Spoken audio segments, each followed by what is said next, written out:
Velkomin í þáttin okkar, Biblían á mannamáli. Við erum sest niður og ætlum að skoða einhverja hluti í dag, byrja á mólunum okkar og síðan kíkjum við aðeins í allavega tvennt úr öðrum og þriðja kafla Markúsar Guðspjalls sem er mjög athyglisvert. Mólin, ég ræði mikið kristna trú sem svona ferðalag uppgötunar og það er það sem það er fyrir mér, að þetta er ekki eitthvað svona bara þú meðtökur bara eitthvað sannleikaðir og svo reynir að pakka honum inn og halda þig við það. Þú ert að stöðugu ferðalagi þar sem þinn innri maður er að fá skilning og opinberun og tekur breytingum í samræmi við það. Og ef að Kristur og kærleikur hans fara að komast að, þá er það góða breytingar sem að fylgja þessu ferðalagi, vegna þess að hann miðlar af kærleika sínum og hann miðlar af lífi sínu innra með okkur. Í síðara Korintubréfi sem að Páll postuli skrifaði, 3. kafla 18. vers, stendur svona: En við sjáum öll með óhjúpuðu andliti dýrð Guðs endurspeglast í Kristi og andi hans lætur okkur umbreytast eftir þeirri sömu mynd til enn meiri dýrðar. Í versunum undan er Páll að segja að augu og andlit fólk sé hjúpa þannig að það sjá ekki sannleikann Krist og það sem hann kom til að gera. En þegar við byrjum á ferðalaginu og segjum, ég ætla að skoða þetta, ég ætla muniði taka háttaskiptum, endurnýjingu hugafars, ég ætla að byrja að hugsa öðruvísi. Ég ætla að opna fyrir það að Guð hugsanlega sé til og ekki bara hann sé til, heldur hann sé nálægur, hann elski mig og hann vilji miðla með mér einhverju lífi. Ég ætla að segja þetta að opna fyrir persónulegra samband við Guð. Því að við öll erum á mismunandi stað, sumir trúa ekki, sumir trúa, en Guð er fjarlægur, allt þetta sem við erum búin að ræða með, svo þið vitið. Og þarna kemur Páll og segir, þegar við byrjum þetta ferðalag, þegar við opnum fyrir Krist inn í líf okkar, þá lyftist þessi hula af okkur og með óhjúpuðu andliti, þar sé ekki til þess að hylja og fela okkur eða blinda augu okkar, þá byrjum við að sjá dýrð Guðs, þar að segja hversu Guð er stórkostlega mikilfenglegur, fallegur og góður Guð. Við sjáum það byrja að endurspeglast í Kristi. Þar segja þegar við erum að skoða Krist, þá fyrir við að sjá hversu góður hann er, þegar Kristur sýnir hann. Og þannig, það mun hafa síðan áhrif innar með okkur og við umbreytumst smátt og smátt eftir þeirri sömu mynd. Og hvað er lykillinn, hvað er rauði þráðurinn í öllu sem ég er búin að vera að segja í þessum þáttum okkar hingað til? Við erum sköpuð í Guðs mynd. Og það er lykillinn. Það er þess vegna sem við erum í þessu ferðalagi. Við erum að skoða hvað þýðir að vera skapar í Guðs mynd og hvernig fær sú mynd að skýrast og sterpast og vaksa og sjást. Þetta er það. Vilt þú breytast? Við viljum öll breytast. Til eins betra, ekki satt. Það er ekki allir sem vilja breytast og verða líkari Kristi, en það er yfirleitt vegna þess að þið þekki ekki Krist. Ef þið þekkt hann, ég veit ekki nokkurn mann sem að myndi kynnast Jesú Kristi og segja, ég vil ekki vera svona. Engan. Því hann er svo stórkostleg fyrirmynd og stórkostleg ímynd Guðs á jörð. Allavega, þetta er mólin okkar. Opnaðu, leyfðu, því þú, hlustaðu, þú, allt mannkynið, þar með þú, er sköpuð í Guðs mynd, er skapað í Guðs mynd og Guðs neisti, Guðs líf býr innra með þér. Láttu engan taka það burtu, engan. Þetta var mólin. Við í síðasta þætti byrjuðum að skoða aðeins Markúsar Guðspjall og 1. kafla og það er tvennt sem ég langaði að nefna, annars vegar sem ég kannski var frekar óskýr og ekki það að skipti kannski ykkur eða nokkru máli, en mér langaði bara að nefna það vegna sem ég nefndi hvar Jóhannes hefði verið að skýra nánar tiltekið í ánni Jórdan sem að rennur frá Galileuvatni niður í Dauðahafið. Hans skýrnastaður var á móts við Jerikó borg munið þið það sem að Ísraelsmenn þeir komu úr eyðimörkinu yfir ána og inn í Jerikó og múrarnir féllu. Það Jerikó, það borg sem á Vesturbakkanum og mjög sunnalega við ána Jórdan, ekki alveg niður undir Dauðahaf en svo til, það var nóg að segja það. Og þar á móti, þannig að það var kannski ekki í Ósonum en aðeins norðar. Þar var Jónas að skýra og þetta sami staður og þau gengu yfir. Þannig að þetta var tákgræn staður það að fara í vatnið og skilja eitthvað eftir þar. Nú svo fékk ég spurningu. Ég nefndi tvíhyggju. Tvíhyggja í þessu sambandi sem að við erum að ræða hér og ræddum í síðasta þætti annars vegar aðskilnaður efnis og anda. Það að segja að undir áhrifum grískra hugmyndafræði og heimspeki að þá hefur kirkjan aðskilið efnið og andan. Það að segja hvar innri maður, andlið maður, sálin, hún bara eitthvað allt annað heldur en líkaminn og hið efnislega og hið náttúrulega. En í gyðinglegri guðfræði og því sem Jesús kenndi, það engin aðskilnaður. Þú getur ekki aðskilið þetta. Guð skapaði þetta allt og þú getur greint á milli, það að segja hvernig hlutinni virka og hverjir eru, en þetta hangir saman. Þannig að þegar Guð kemur og frelsar og leysir og læknar og byggir sitt ríki, þá gerir hann það bæði í hennu andlega og hennu náttúrulega. Hann skapar algjörlega nýja jörð og nýjan heiminn, hann leysir, hans ríki verður á jörðu sem á himni. Var ekki það sem við biðjum í Faðirvorinu? Tilkomið þitt ríki verði þinn vilji svo á jörðu sem og á himni. Þetta það sem hann gerir. Þannig að við skiljum ekki sundur, hérna það sem með öðrum orðum, ekki jörðin og hið jarðneska sem bara holdlegt og vont og ljótt og okkar markmið það eitt að komast héðan í burtu og fara inn í himinin og vera þar. Það ekki boðskapur Krists og það ekki boðskapur Biblíunnar. Það hins vegar boðskapur margra sem túlka það þannig. En ég ekki einn af þeim, allavega. Og önnur tvíhyggja sem var kannski sérstaklega það sem ég var að minnast á síðast, var að gott og illt. Hér Guð, þetta svona yin og yang, Guð góður, hann skaparinn og síðan til illt í veröldinni sem andstæðingur Guðs og þau berjast okkur og barátta snýst þetta góð og illa og Guð skapaði þetta illa líka og svo framst, eða það var alltaf til, segja sumir jafnvel bara, Guð var alltaf til góða og illa var alltaf til Satan og þetta barátta þar manns sálinnar. Ég ætla ekki að fara djúpt í þetta núna en ég nefndi það að við myndum sennilega taka tíma seinna þar sem við förum bara í þetta með hið illa. Ég hef ekki trúið því og það hvergi í Biblíunni að Guð hafi skapað hið illa. Hvergi.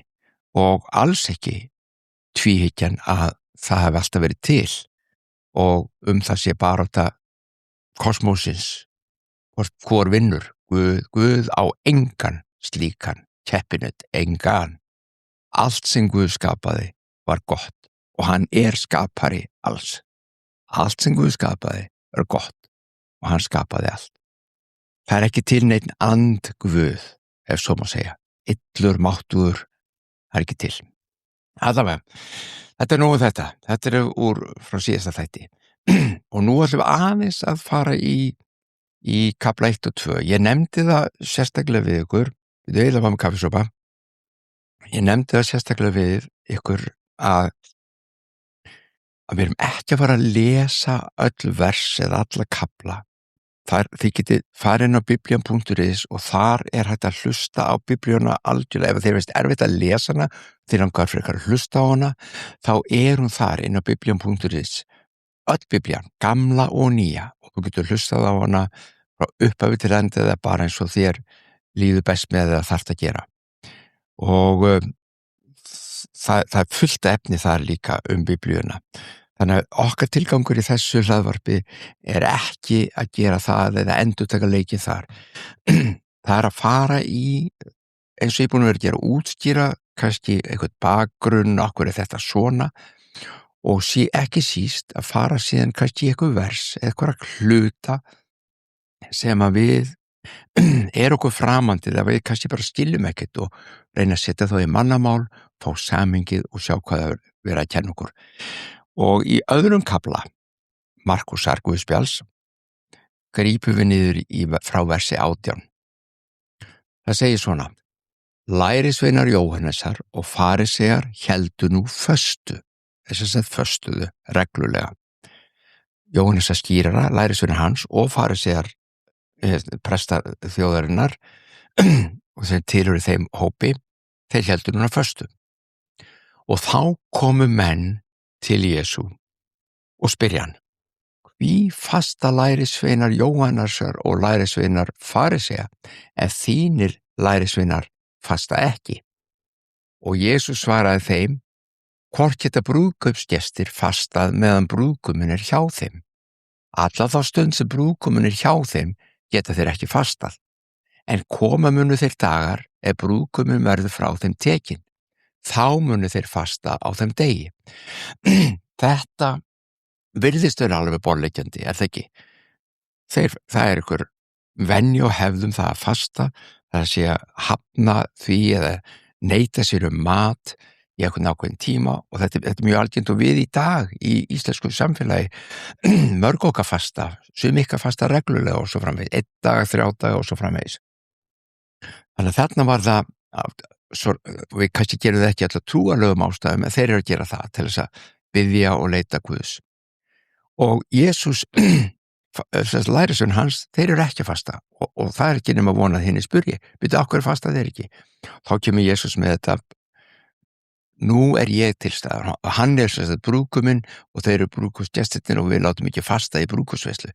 Ég er nú hér og nú, og á meðan slíkt er þá þurfa þeir ekki að fasta. Þeir eru að njóta þess að vera með mér alla daga, allar stundir, og þegar ég er farin, þegar brúðguminn er frá þeim tekinn, þá geta þeir fasta. Þá mun sá tími koma að þeir munu fasta aftur.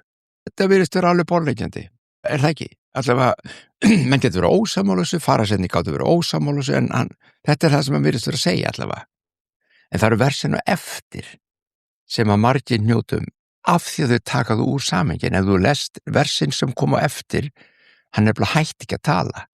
Og muniði að Jesús, og ekkert í Biblíunni sagt í versum, Jesús sagði ekki: Já, nú ætla ég að tala í öðrum kafla 21. vers.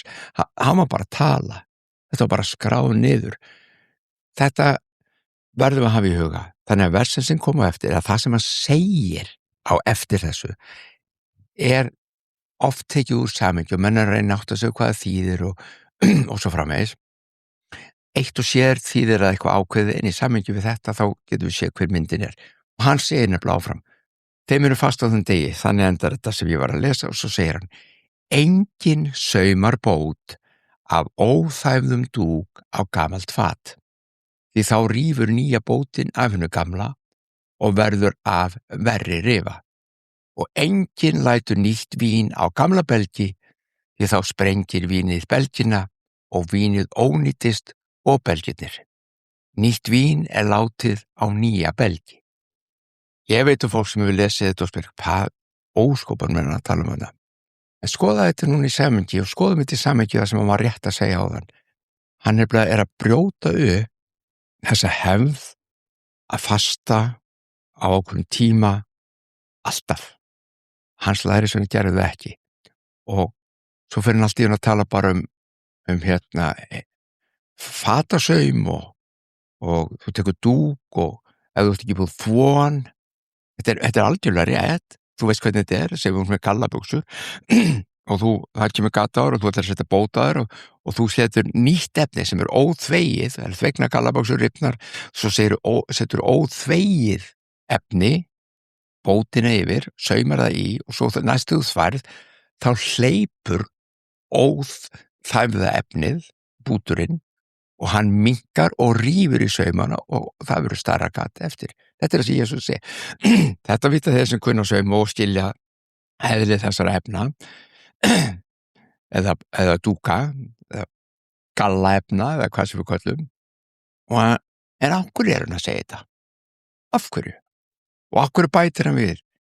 Sem er líka rökrétt. Enginn lætur nýtt vín á gamla belgi. Takt eftir gamli belgir eru þurrir, þeir eru skorpnir, þeir hafa þanist, þetta eru leðurbelgir sjáðu sem vínið var sett á og það var látið gerjast í þeim og þeir voru orðnir gamlir og þeir voru þandir til fullnustu. Það segja teygðir til fullnustu, leðrið var algjörlega teygt, svipaðu efnið sem hafi verið þvegið. Þess vegna segir hann, setur þú ekki nýtt vín í þessa belgi, vín sem á eftir að gerjast. Hvað gerist við gerjun? Þá þenst það út. Og hvað gerist? Belgirnir springa og vínið sem var í þeim lekur út og ónýtist. Þannig er Jesús með tvennt og tvo hluti sem hann er að kenna okkur varðandi það sem hann nýbúinn að segja. Sjáu til, það eru nýir hlutir. Þegar Guðs andi kemur með eitthvað nýtt, þá er ekki alltaf hægt að setja það inn í gamla formið. Ef þú setur inn í gamla formið, þá á það á hættu að eyðileggjast. Tökum sem dæmi. Við getum, og nú er ég ekki með eitthvað sérstakt í hugan, tökum bara sem dæmi. Í kirkjunni okkar í dag, bara hvaða kirkju sem er, þjóðkirkjunni okkar, eitthvað frjálsum söfnuðum, alveg sama hvað er, sem eru búin að vera í langan tíma, áratugi eða hundruðir jafnvel ára. Og við erum komin í far, við erum komin í form, við erum orðnir gamlir belgir. Allt, kerfið okkar, systemið okkar, strúktúrinn okkar, orðin gamall, við vitum nákvæmlega hvað við göngum, við hefum ekki að hrófla við þessu því að þetta heldur vel utan það sem við erum að gera. Svo kemur kannski bara hópur af, segjum bara ungum Íslendingum, strákunum sem núna er að fara í kirkju og segjum að þeir kæmi nú inn bara 60, 70, 80, 100 saman, bara eins og þeir eru inn. Þá spyr maður, bara tökum sem þeim, þeir eru að koma kannski í litlum hópum og þeir eru mjög opnir og þeir eru leitandi Guði. Segjum að þeir eru bara virkilegt nýtt vín sem væri úttelt yfir þetta unga fólk. Já, svona, þegar við erum að tala andans vín, getur við sagt, sem er bara Guðs verk. Og þeir koma inn í eitthvað söfnið í Reykjavík, breytir engu hvaða söfnuður það er, einhver sem er búin að vera þarna dálítið tíma og er svona settlaður í sínu, hvaða áhrif hefur það? Ef það kæmi nú bara heill skólaárgangur, var einum grunnskóla Reykjavíkur inn í eitt söfnuðin, inn í eina kirkjuna, segja, vá, við erum að leita Guðs, við ætlum að vera hérna, og þeir koma bara eins og þeir eru, sjáðu. Þeir vita ekkert hvernig á að hegða sér jafnvel. Þeir eru búin að heyra það eitthvað pínlítið og lærið það í fermingunni en þeir eru búin að gleyma þessu. Þeir komum bara inn eins og þeir eru klæddir eins og þeir eru bara, já, þeir viti hvað er að minna. Koma þær inn. Og þeir þurfa pláss sem er ekki alltaf til staðar. Og þá, sem Jesús er að segja hér, og þá þurfa þeir sem eru að hugsa belginn, ef að kirkjan er, eða kerfið okkar er annarkvort gamla fatið eða gamli belgurinn og þarna er allt í að koma nýtt vín inn eða ný bót og hún er algjörlega óþvegin þessi bót. Hún er, þetta vín á algjörlega eftir að gerjast, það á eftir að þenjast út, það er alls konar hluti sem fylgja þessu, svona 200 ungmennum sem kom inn og það, þú veist, hvernig bregðastu við? Jesús sagði, þú getur ekki sett þetta inn á það gamla á þess að það gamla verði fyrir einhverju njasti eða breytingum. Því að þú gerir það, þá eyðilagst það. Þannig ekki reyna að tróða 200 ungmennum sem koma inn leitandi Guðs inn í eitthvað kerfi sem þú og ég sem erum komin yfir 50 og búin að vera inn í áratugi, höfum alltaf kunnað vel við og nei, þau kalla á annað. Sjáu, þetta er það sem Jesús er að kenna. Við erum opin með öðrum orðum. Búum til svigrúm. Hvað er að því að fá breytingu á belgin okkar ef að það kallar á það, ef að það býður upp á það að 200 ungmenni fái pláss á meðal okkar? Eða viljum við vera svo þröng eins og Jesús sagði og hann varaði við því með svo mikið að þeir koma inn og það rifna belgurinn og nýja vínið, 200 úlingar sem er að leita Guðs, lega öll út. Nenni ekki að vera þarna, get ekki verið þarna og það er ekki pláss. Þetta er kennslan sem hann er með þarna. Ég finnst hún góð, mér finnst hún frábær. Það er þetta, ég nota þessa líkingu eða þetta samingi hér vegna þess að ég finnst það vera það sem hann er að segja, því hann var með nýja hluti fyrir lærisveinana. Það er þetta að nota þessa líkingu í alls konar kringumstæðum. En þetta er það sem að ég trúi því að Jesús sé að benda og hann er að benda færiseiðunum á þetta að það eru nýju hlutir og nýtt að gerast og lærisveinarnir mínir er að meðtaka nýja hluti, svo ég ætla ekki alveg að setja það inn í festa það inn núna svo ég leika inn ekki allt út. Gott og vel. Þetta var annar kaflinn. Ef við förum aðeins í þriðja kaflan, þar er nefnilega skemmtileg hlutur, sko að öðru leyti langar mig að segja það að það sem Markus skrifar ég nefndi það, hann skrifar mjög hratt og það gerist bara hvert á fætur og hann lýsir bara hverjum viðburðum með atburðum og fætur öðrum og þarna var hann það er mjög sjaldgæft, þarna tók hann fyrir það sem Jesús sagði og skrifaði það. En yfirleitt er hann að segja bara frá því sem hann gerði og allir báðir þessi kaflar, þar er hann að lækna. Hann er alltaf að lækna, hann er alltaf að gera fólk heilt og fólki þyrptist að honum, lesi kaflan eða hlustið á það á biblian.is, þá heyrið að þetta er það sem er að gerast. Síðan gerist í þriðja kafla, frá 13. versi. Síðan fór Jesús til fjalls og kallaði til sín, þá er hann sjálfur kaus og þeir komu til hans. Hann skipaði 12 skyldu vera með honum og hann gæti sent út að predika og gefið þeim vald til að reka út illa anda. Jesús skipaði þá 12, Símon hann gaf nafnið Pétur, Jakob Sebedusson og Jóhannes bróðir hans, en þeim gaf hann nafnið Boanerges, sem þýðir þrumusinnir, og Andres og Filippus, Bartolómeus, Mattheus, Tómas, Jakob Alfeusson, Tattus og Símon mandlætari muniði, það var Selot, sá sem tilheyrði hópi þeirra sem vildi gera vopnaðu uppreist gegn Rómaveldi og að lokum Júdas Ískariot, þannig síðar sveik hann. Menn hafa oft velti fyrir sér og þetta er bara til þess að aðeins einfrá því. Af hverju valdi hann 12? Af hverju ekki 10? Af hverju ekki 15? Af hverju 12? Eða var það bara tilviljun? Og í því samhengi langar mig að segja, nei, það var engin tilviljun. Hann valdi 12. Hann valdi 12 vegna þess að ættkvíslir Ísraelsmanna eru 12.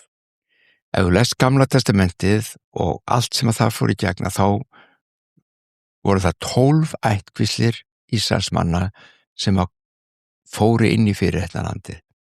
Og þá var í þessum 12 ættkvíslum þeir áttu að vera ljós til heimsins og sýna opinberun Guðs gegnu Tóra fyrst og síðan bara og í lífinu að ljós Guðs myndi sjást á meðal þjóðana. Þannig að þegar Jesús kemur og starf Guðs heldur áfram, núna í aðeins nýju formi, þá velur hann 12. Og þetta var tákrænt, og fólk skildi þetta alveg. Fólk vissi nákvæmlega hvað hann að gera. Hann var ekki að brjóta neitt, hann er bara að halda áfram starfinu, sem að Guð var alltaf með fyrir Ísrael og hann velur 12 lærisveina af Ísraelsmönnum, 12 gyðinga og segir, þið eru mínir pásturar, þið eru fulltrúarnir núna, fulltrúar alveg eins og 12 ættkvíslinnar og við erum að fara með fagnarendi til alls heimsins og hann mun á einu tíma búndi senda þá út til þjóðana með fagnaðarerindið. Það er nú bara þannig að þetta er ekki tilviljun og þetta kallar kannski á það og ég ætla kannski að enda á því hér núna að fólk spyr gjarnan og það eru sumir sem trúa því að hvað tók þá kirkjan við, nú eru þeir ættkvíslinnar og kirkjan er þeirri nýja Ísrael og Guð er búinn með Ísraels þjóðina, ef svo má segja. Sumir eru þar, ég veit ekki hvort með eitthvað hér á Íslandi en út í einu stóra heima allavega, þar eru hópar sem trúa þessu að kirkjan sé nýja Ísrael. En ég er ekki sammála því, ég er ósammála með Biblían kenna allt annað. Þvert á móti þá eru við hluti af, það er búið að græða okkur á stofnin, Ísrael stofnin og við erum greinar sem fáum að vera með í þessu nýja lífi sem Kristur gefur okkur. Þetta er kannski efni í alveg heilan þátt og við hugsalega gerum við það setna og sjáum til. En lífið er stórkostlegt í Guði og ég ætla ekki að byrja á 4. kafla núna, en 4. kafli er ótrúlega góður. Þar fáum við skyggnast inn í dæmisögu frá Jesú og við ætlum að taka næsta þátt, sennilega bara báða þættin í næstu viku í 4. kaflan. Því að það er ótrúlega góð kennsla sem að þar kemur fram frá Jesú og mikilvæg fyrir mannfólkið, ekki bara þeim tíma sem hann var. Þarna er hann að kenna tímalausa kennslu fyrir þig og mig, fyrir mannkynið allt. Svo það er 4. kaflinn, en förum í það í næstu viku. Við ljúkum þessu hér og enn og aftur ljúkum í bæn og fyrir þá sem vilja og geta. Faðir vor, þú sem ert á himnum, helgist þitt nafn, tilkomi þitt ríki, verði þinn vilji, svo jörðu sem á himni. Gef oss í dag vort daglegt brauð og fyrirgef oss vorar skuldir, svo sem við og fyrirgefum vorum skuldunautum. Eigi leið þú oss í freistni, heldur frelsa oss frá illu, því að þitt er ríkið, mátturinn og dýrðin að eilífu. Amen. Guð blessi.